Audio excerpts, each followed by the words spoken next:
오늘 이 아침 하나님께서 주시는 말씀 누가복음 1장 1절에서 25절 말씀, 하나님 말씀 한 절씩 교도하겠습니다. 우리 중에 이루어진 사실에 대하여 처음부터 말씀의 목격자 되고 일꾼된 자들의 전하여 준 그대로 내력을 저수리하려고 붓을 든 사람이 많은지라. 이 모든 일을 근원부터 자세히 미루어 살핀 나도 데오빌로 각하에게 차례대로 써보내는 것이 좋은 줄 알았노니 이는 각하로 그 배운 바의 확실함을 알게 하려 함이로라. 유대왕 헤롯 때에 아비야 반열에 제사장 하나가 있으니 이름은 사가랴요 그 아내는 아론의 자손이니 이름은 엘리사벳이라.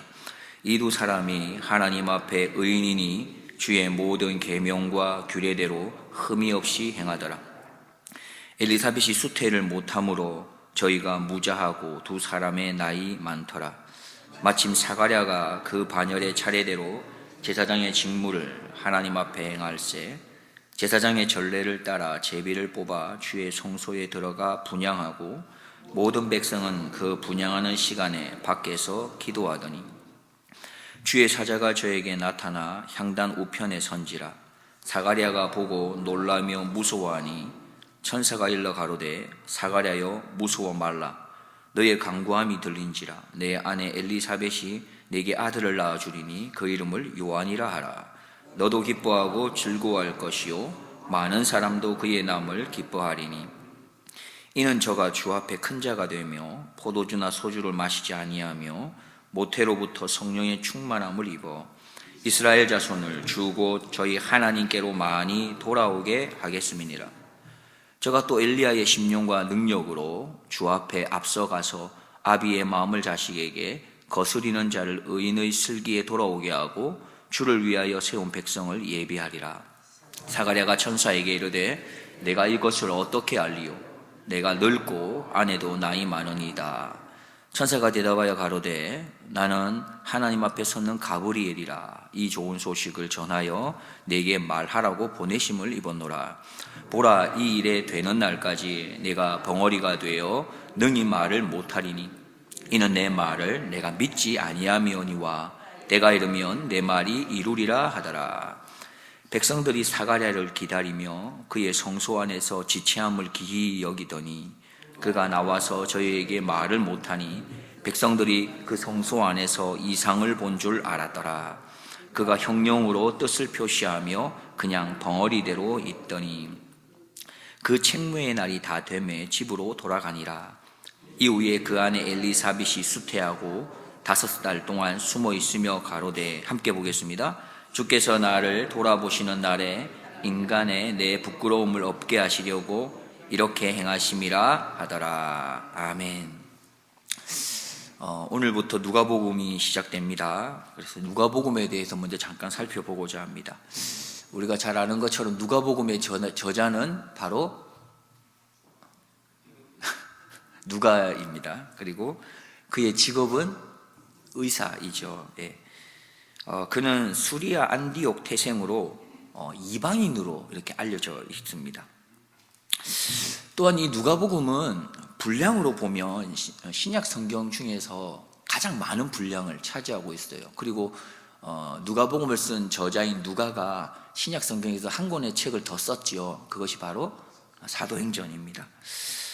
우리는 바울이 신약 성경을 많이 썼다고 생각합니다. 책으로 따지면 참으로 많이 썼죠. 제일 많이 썼습니다. 그러나 그 양으로 보면은 사실 바울 서신을 다 합친 양보다 누가복음하고 사도행전, 이 누가가 쓴 내용이 더 많은 분량을 차지하고 있습니다.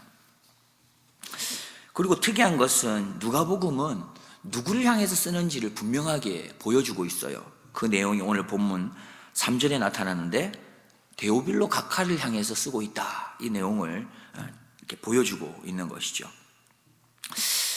계속해서 누가복음의 특징을 몇 가지 조금 더 살펴보면 누가복음은 여인들을 많이 등장시키고 있고 또 신앙생활 가운데 기도에 대해서 좀 강조를 많이 합니다. 그리고 가난한 자, 소외된 자에 대해서 좀 초점을 조금 더 두고 있고요. 유대인뿐만 아니라 예수 그리스도의 구원의 복음은 모든 나라, 모든 민족, 모든 사람들을 향하여 있는 것이다라는 것에 강조점을 좀 두고 있는 것이죠. 마지막으로 한 가지 더 살펴볼 것은 누가복음은 복음, 바로 예수 그리스도 이 이야기가 사실에 근거하고 있다는 것을 강조하고 있습니다. 예수님에 관한 이 이야기는 신화, 구전이 아니라 하나님의 계획 가운데, 역사 가운데 실제로 이루어진 사실이라는 것을 조금 더 강조해서 표현하고 있어요. 그래서 오늘 본문 1절을 보면 이렇게 시작합니다. 우리 중에 이루어진 뭐라고 했습니까? 사실에 대하여 쓰는 것이다. 사실을 강조하고 있습니다. 우리가 전하고 있는 복음은 어떤 것입니까? 바로 역사적 사실에 근거하고 있다는 겁니다. 예수 그리스도를 믿고 전하는 사람은 어떤 신념, 어떤 사상을 믿거나 전하는 게 아니라 실제 있었던 역사적 사실을 이야기하는 겁니다. 역사적 사실을 믿음의 눈으로 바라보고 그것을 전하는 것입니다. 우리가 사실을 전한다고 할 때는 두 가지를 생각해 볼 수 있습니다. 직접 자신이 경험한 그 사실, 그걸 전할 수도 있고요. 또 다르게는 간접적으로 경험한 그 사실을 전할 수도 있습니다. 예를 들면 부모로부터 듣거나 또 선진들로부터 전해져 있던 구전을 듣거나 또 여러 자료들을 참고하고 수집해서 이것이 정말 사실인지 아닌지 확인한 이후에 그거를 사실인 것으로 확정하고 전할 수도 있는 거죠. 자, 오늘 본문의 저자인 누가는 두 번째에 속한 것입니다. 자기가 직접 경험한 예수 그리스도에 대한 그 사실을 전하는 것이 아니라 자신이 들었던 그 예수 그리스도에 대한 그 사실을 전하고 있다고 그는 오늘 누가복음에서 서술하고 있습니다. 2절 말씀을 보면 이렇게 전합니다. 처음부터 말씀의 목격자 되고 일꾼된 자들의 전하여 준 그대로 내력을 조술하려고 붓을 든 사람이 많은지라. 3절에 그 모든 일을 근원부터 자세히 미루어 살핀 나도 데오빌로 각하에게 차례대로 써보내는 것이 좋은 줄 알았노니. 무슨 말입니까? 그가 지금 쓰는 것은 목격자 되고 일꾼 되었던, 예를 들면 예수님을 목격했던 제자들, 그런 목격자들, 또 일꾼 되었던 그 사람들이 전해주었던 그것을 가지고 3절에 그 모든 일을 근원부터 자세하게 미루어서 살펴보면서 나도 전하겠다라고 말하고 있는 겁니다. 누가는 12제자가 아니었죠. 또 예수님의 그 생애나 사역을 직접 목격하지도 못했던 자입니다. 그래서 그는 목격자들의 증언, 자료를 의존해서 적었다라고 이렇게 말하고 있는 것입니다. 이 모든 과정을 마친 후에 그는 이 예수님에 대한 이야기는 사실이라는 그 근거를 가지고 데오빌로 각하에게 지금 편지를 쓰는 것이죠. 우리는 오늘 누가복음 저자를 통해서 한 가지 도전을 받을 수가 있겠습니다. 어떤 도전입니까? 그는 예수님의 제자도 아니었고 그는 예수님과 함께 동행하면서 그의 생애나 사역을 직접 목격한 자도 아니었지만 그는 신약 성경에서 참으로 큰 영향력을 주고 있습니다. 가장 많은 분량을 그는 집필한 사람이었죠. 그는 중요한 영향을 주었고 많은 영향을 준 사람이었습니다. 당시 누가가 살아있을 때 자신의 배경을 보면 이런 것 아니겠습니까? 자신은 예수님의 제자도 아니었죠. 자신은 예수님의 생애에 함께 하지도 못했죠. 그러한 배경을 가지고 복음 증거하는 사역을 감당하면서 얼마나 불편하고 힘들었겠습니까? 그러나 누가는 자신이 처해 있는 그 상황, 형편, 배경에 결단코 마음을 빼앗기지 않았던 사람입니다. 누가는 자신에게 없는 것, 자신에게 있는 단점, 또 자신이 복음을 전하는데 장애가 될 수 있는 그런 것들, 그것이 있었지만 그것에 마음을 뺏기지 않았습니다. 누가는 자신에게 있는 것, 자신의 장점, 또 복음을 전하는데 자신이 도울 수 있는 그것에 관심을 가졌고 집중했습니다. 그리고 하나님은 그런 누가를 참으로 귀하게 사용하셨습니다. 하나님께서는 누가를 사용하시는데 예수님과 함께 공생애를 함께 보내고 예수님의 생애나 사역을 직접 목격했던 그런 제자들 못지않게 놀라운 영향력으로 그렇게 나타낼 수 있도록 사용하신 거죠. 사실 우리 모두가 누가와 같은 상황 아니겠습니까? 여기에 계신 분 중에 어느 누가 예수님과 함께 동행하고 그의 사역에 함께 참여한 분이 누가 있겠습니까? 한 분도 없습니다. 그렇다고 우리가 예수님의 생애 사역에 함께하지 않았기 때문에 우리는 예수님 제자처럼 그렇게 살 수는 없어라고 생각을 만약에 한다면 그 생각은 사실 잘못된 생각입니다. 왜 그렇습니까? 누가가 우리에게 그것을 말해주고 있습니다. 누가는 예수님의 제자만큼의 영향력을 나타내었지 않습니까? 아니 어쩌면 더 큰 영향을 나타내었다고 말할 수도 있겠습니다. 물론 우리의 모습을 보면은 참 연약하고 부족한 모습들이 너무 많아서 때로 좌절하기도 하고 답답해하기도 합니다만, 그러나 오늘 우리는 누가를 보면서 다시 한번 다짐을 할 필요가 있는 것이죠. 어떤 다짐입니까? 하나님께서 우리에게 심어놓은 바로 신앙에 있어서의 이 자신감이라는 것을 회복하기로 다짐하는 것입니다. 마귀는 우리에게 의심하는 마음을 줍니다. 두려워하는 마음을 줍니다. 그래서 계속해서 좌절하게 만들고 포기하게 만들고 해보지도 않고 이미 못한다고 말하게 만드는 것이 마귀가 우리에게 주는 마음이죠. 지금 현재 우리의 신앙의 그런 나약한 모습들, 그것을 우리는 던져버려야 하는 겁니다. 왜냐하면 그것 자체가 잘못된 생각이고 틀린 생각이기 때문입니다. 예레미야 29장 11절 말씀에 나 여호와가 말하노라 너희를 향한 나의 생각은 내가 안하니 재앙이 아니라 곧 평안이요 너희 장래에 소망을 주려는 생각이라 말씀하셨기 때문입니다. 로마서 8장 1절과 2절 말씀, 그러므로 이제 그리스도 예수 안에 있는 자에게는 결코 정죄함이 없나니 이는 그리스도 예수 안에 있는 생명의 성령의 법이 죄와 사망의 법에서 너를 해방하였기 때문이다 말씀하십니다. 그리고 이어서 로마서 8장 31절 이하에 보면 이렇게 계속 말씀하지 않습니까? 누가 우리를 대적하겠는가? 누가 능히 하나님께서 택한 자들을 고발할 수 있겠는가? 누가 능히 정죄할 수 있으며 누가 그리스도의 사랑에서 끊을 수 있겠는가라고 말합니다. 결단코 그 누구도 그 어떤 것도 하나님의 사랑에서 끊을 수 없다라고 하나님은 선언합니다. 그래서 우리는 이렇게 늘 고백하며 살아가는 것이 마땅할 것 같습니다. 여호와는 나의 목자이십니다.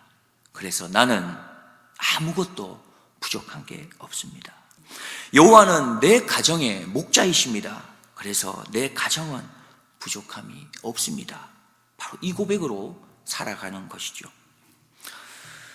누가는 이렇게 서두를 이야기한 이후에 이제 본격적으로 예수님에 관한 이야기를 이어가려고 합니다. 그런데 예수님에 관한 본격적인 이야기를 하기 위해서 먼저 세례 요한의 탄생을 이야기합니다. 5절과 6절이죠. 유대왕 헤롯 때에 아비야 반열에 제사장 하나가 있으니 이름은 사가랴요. 그 아내는 아론의 자손이니 이름은 엘리사벳이라. 이 두 사람이 하나님 앞에 의인이니 주의 모든 계명과 규례대로 흠이 없이 행하더라 했습니다. 그 당시가 바로 유대왕 헤롯 때라고 이야기를 합니다. 그러면서 제사장 출신인 사가랴와 그의 아내 엘리사벳에 대해서 소개하는데요, 그들은 하나님 앞에 의인이었다 소개하고 있습니다. 그리고 뭐라고 말하고 있습니까? 모든 계명과 규례대로 흠이 없이 행하는 사람이었다라고 소개합니다.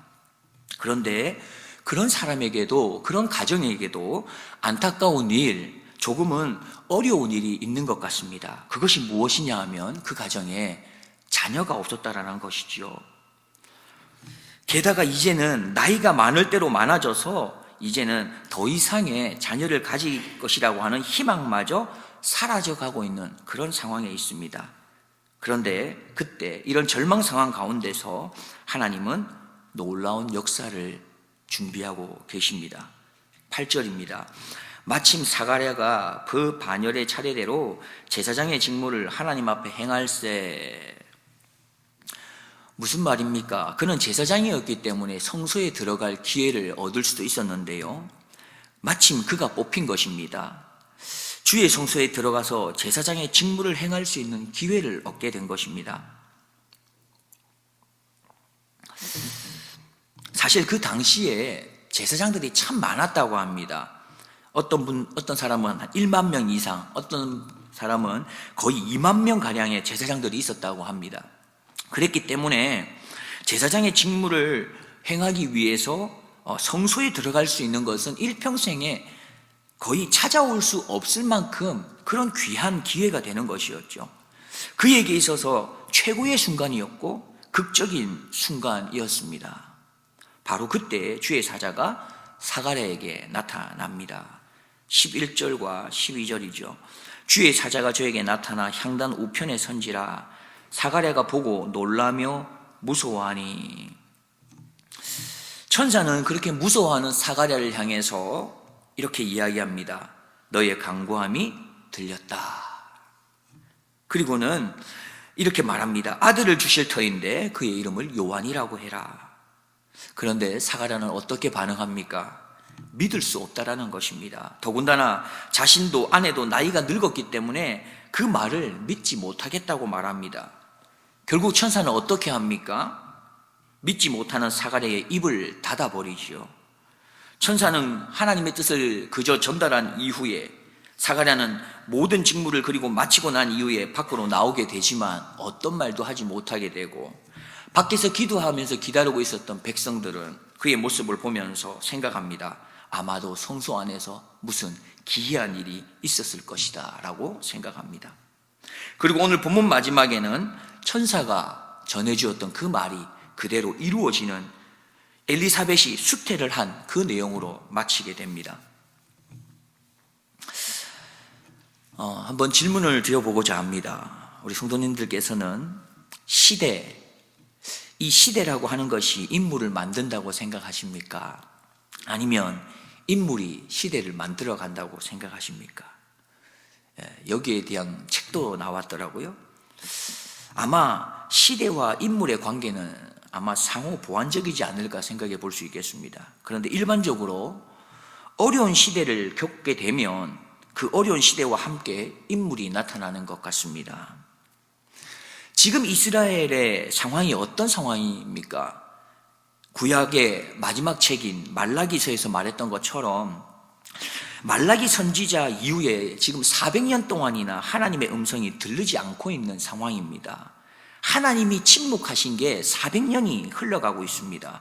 영적으로 보면 암흑기라고 할 수 있는 것이죠. 게다가 오늘 본문 5절에서 알 수 있는 것처럼 당시 유대의 상황도 헤롯 왕이 지배하고 있었으니 기독교를 탄압하고 괴롭히는데 악면 높은 그런 헤롯이 통치하고 있었을 때였습니다. 이렇게 어렵고 힘든 시대적 상황 속에서 하나님께서 천사를 보내게 됩니다. 그리고는 침묵을 깨어버리시는 거죠. 그리고 제사장 사가랴에게 찾아오셔서 말씀해 주신 겁니다. 그렇게 사가랴는 어두운 시대의 인물이 되었습니다. 그러면 하나님께서는 누구에게 찾아오십니까? 누구를 통해서 이 어두운 시대에 인물을 세우시는 것일까요? 6절 말씀에 보면 이 두 사람이 하나님 앞에 의인이니 주의 모든 계명과 규례대로 흠이 없이 행하더라. 하나님의 말씀과 계명에 흠이 없이 행하는 그 사람을, 하나님 앞에 의로운 사람을 하나님 세우신다 말씀합니다. 그런데 여기에서 우리가 기억할 게 있습니다. 그러면 사가랴와 엘리사벳은 100% 하나님 앞에서 의로웠는가? 모든 계명에 하나도 흠이 없이 다 순종하고 행한 것인가? 라는 것입니다. 그럴 수 있는 사람이 있을까요? 없습니다. 오직 예수님 뿐이시지요. 모든 인간은 율법에서 자유로울 수가 없습니다. 율법을 온전히 지킬 수는 없는 것이지요. 하나님께서는 이미 그것을 아셨기 때문에 마지막 최후의 보류가 되시는 하나뿐인 예수 그리스도를 이 땅에 보내신 것 아니겠습니까? 결국 이 말은 사가랴가 하나님 앞에 잘 보였던 것이 있었다는 것입니다. 모든 것을 잘했다라는 것이 아니라 어떤 모습에서 그에게 하나님이 참 아름답게 보는 것이 있었던 것이죠. 그것은 무엇이겠습니까? 우리가 앞에서 살펴본 것처럼 사가랴는요, 결혼 이후에 아이가 없었습니다. 많이 힘들었습니다. 본인도 힘들었지만 아이가 없어서 힘들어하는 아내를 보면서 더욱 힘들었고요. 그 아내를 향해서 죄인이라고 손가락질하는 사람들을 보면서 더욱더 힘들었습니다. 그러했기 때문에 사가랴와 엘리사벳은 아이를 얻기를 간절히 바라는 그 심정으로 기도했을 것입니다.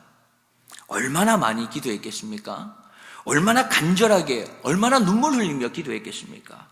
심지어 그는 나이가 많아 이제는 더 이상 잉태하지 못하는 그 순간이 오기까지 기도하고 또 기도했습니다. 그리고 사가랴는 또 기도합니다. 13절 말씀에 천사가 일러 가로되 사가랴여 무서워 말라 너의 간구함이 들린지라 내 아내 엘리사벳이 내게 아들을 낳아 주리니 그 이름을 요한이라 하라. 천사가 말합니다. 너의 간구함이 들린지라. 그가 무엇인가를 간절하게 간구했다는 것이지요. 기도했다는 겁니다. 그것이 들렸다고 말합니다. 사가랴가 간절한 마음으로 기도했고 계속 기도했고 포기하지 않고 기도했다는 것을 말해줍니다. 그럼 무엇을 기도한 것이겠습니까? 천사가 너의 간구함이 들린지라고 말한 이후에 엘리사벳에게 아들이 있을 것이라고 말한 것을 생각해 볼 때에 우리는 사가랴의 간구가 아기를 얻게 해달라고 간구한 것은 아닐까 생각할 수 있지만 그렇지 않습니다. 왜냐하면 그 뒤에 이어지는 내용을 보면 우리는 알 수 있는 것이죠.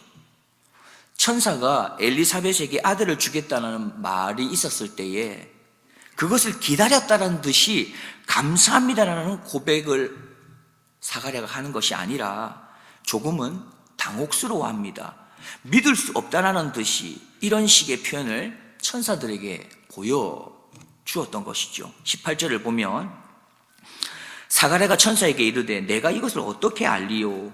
내가 늙고 아내도 나이 많으니이다. 그렇다면 천사가 사가랴에게 너의 간구함이 들린지라 했을 때에 천사가 말하는 사가랴의 그 간구함의 내용은 무엇이겠습니까? 사가랴는 매일같이 간구했을 겁니다. 그리고 또 지금 성소에 들어와서 또한 간구합니다. 아마도 그의 간구의 내용은 이스라엘 자손의 구원의 내용이었을 겁니다. 이스라엘 자손의 구원을 위해서 하나님께서 약속하신 메시아를 보내달라고 그는 기도했을 것입니다. 그래서 하나님은 너의 간구함이 들린지라 라고 말씀하시면서 그의 간구에 응답해 주십니다. 그리고는 그 응답의 첫 단추가 되는 세례 요한의 탄생을 시작으로 응답해 주신 겁니다. 또한 이 응답은 결국 사가랴와 엘리사벳의 그 평생에 기도했던 아이를 낳게 해달라는 그 기도에 대한 응답이 되기도 했던 것이죠. 우린 여기서 중요한 것 한 가지를 발견할 수 있습니다. 사가랴는 100% 의로웠던 게 아니었습니다. 모든 계명을 다 지켰던 것이 아니었습니다. 하나님이 보시기에 귀하게 보이는 그 한 가지를 그는 가지고 있었던 것이죠. 그것이 무엇입니까? 그것은 바로 끝까지 기도하는 거였습니다. 끝까지 기다리면서 기도하는 거였습니다. 사가랴의 기다림은 어느 정도였습니까? 400년 동안 침묵하고 있는 그 하나님을 향해서 기도합니다. 자신이 태어나기도 전부터 들려주지 않으셨던 그 하나님을 향해서 그는 기도했던 것입니다. 끝까지 제사장으로 성실하게 직무를 감당하며 기다리며 기도합니다. 더 나아가 사가랴의 기다림은 자신의 가정에 아이를 낳기를 원했던 그 간절함의 기도, 수없이 많은 기도, 눈물의 기도, 괴로움과 쓰라림의 그 마음을 안고 했던 수십 년 동안의 그 기도, 그럼에도 불구하고 침묵하고 계시는 그 하나님을 향해서 기다리면서 그는 기도했던 것입니다. 400년을 침묵하시는 하나님, 자기 가정에 자녀를 주시지 않고 침묵하시는 그 하나님을 향해서 그러나 사가랴는 그 답답함을 가지고도 기다림을 포기하지 않고 끝까지 기도했습니다. 그리고는 지금 제사장의 직분을 수행하기 위해 성소에 들어가 간구합니다. 약속한 메시아를 보내어 주실 것을 간구합니다. 그러자 마침내 이스라엘을 향한 400년의 침묵을 깨시고 하나님께서 만나 주십니다.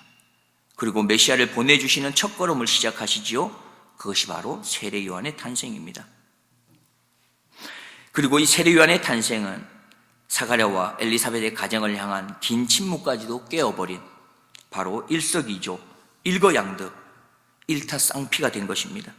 그렇게 인간의 생각을 뛰어넘어서, 인간의 한계를 뛰어넘어서 침묵을 깨고 찾아오셔서 사가랴 가정에는 아기의 탄생의 소식을 전해주셨고, 이스라엘에는 장차 이 땅에 오실 메시아의 소식을 전해주는 그 신호탄을 전달해 준 것입니다. 하나님은 말씀하시기도 하시지요. 그리고 하나님은 침묵하시기도 하십니다. 그런데 우리가 기억해야 할 것은 하나님의 그 침묵을 깰 수 있는 것이 바로 간구하는 것, 기도하는 것이라는 겁니다. 포기하지 않는 기도, 끝까지 포기하지 않는 그 기도가 하나님의 침묵을 깨는 것이죠. 그러면 우리가 생각지도 못한 것, 우리가 상상치도 못한 것들까지라도 때가 되면, 기도하는 것을 포기하지 않으면 반드시 문이 열릴 것입니다. 하나님의 침묵은 언젠가는 깨어질 그 때를 향한 침묵일 뿐임을 기억합시다. 그리고 다시금 기도의 자리를 회복하셔서 하나님의 음성을 듣는 바로 은혜의 자리로 향하는 우리 모두가 되길 주의 이름으로 축복합니다. 기도하겠습니다. 하나님 아버지, 하나님께서 오늘도 저희들을 기도의 자리로 불러주시니 감사합니다. 하나님께서는 우리에게 말씀도 하시지만 하나님께서는 때로 침묵하기도 하시는 것을 우리가 기억하게 하시며, 하나님의 그 오랜 침묵을 깰 수 있는 기도의 사람이 바로 우리가 될 수 있어서 하나님의 뜻하심들이 부족하지만 우리의 기도를 통하여 이루어낼 수 있는 그런 한 사람으로 쓰임받을 수 있도록 우리 한 사람 한 사람을 사용하여 주옵소서. 우리의 참된 구원자가 되시는 예수 그리스도의 이름으로 기도하옵나이다. 아멘.